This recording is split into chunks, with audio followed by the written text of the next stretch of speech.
عید قربان قریب آتے ہی شہر بھر کی مویشی منڈیوں میں چہل پہل تو نظر آ رہی ہے، لیکن اس بار مہنگائی نے خریداروں کو پریشانی میں ڈال دیا ہے۔ کراچی سے عروج رضوی کی رپورٹ دیکھیں گے۔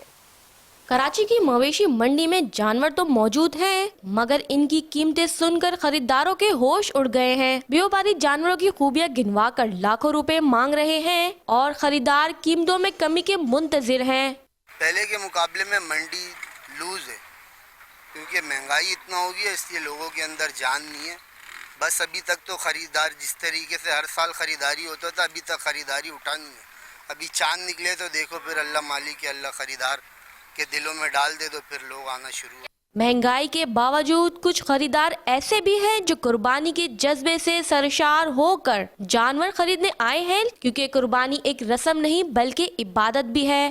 جانور تو بہت سارے پسند آئے ہیں یہاں پر، لیکن یہ کہ جو مارکیٹ کی کنڈیشن ہے، ریٹ کے حساب سے دیکھا جائے، اس کے علاوہ بہت سارے جگہ پسند تو آ رہے ہیں، لیکن یہ ہے کہ ریٹ بہت زیادہ ہائی ہے۔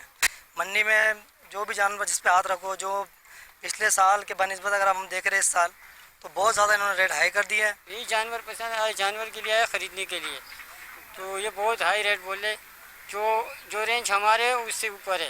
ہم یہ جانور نہیں خرید سکتے، کیوں ہمارے جو لائے پیسے 2.5-3 لاکھ روپے تک لائے، وہ ریٹ بہت ہائی بتا رہے ہیں۔ مہنگائی نے صرف خریداروں کو ہی نہیں بلکہ بیوپاری کو بھی متاثر کیا ہے۔ جانور پالنے سے لے کر منڈی تک لانے میں کئی گنا اخراجات بڑھ چکے ہیں۔ منڈی میں جانوروں کی بڑھتی ہوئی قیمتیں، لیکن سنت ابراہیمی بھی ادا کرنا ضروری ہے۔ کیمرہ مین ابرار الرحمان کے ساتھ عروج رضوی، 5 نیوز، کراچی۔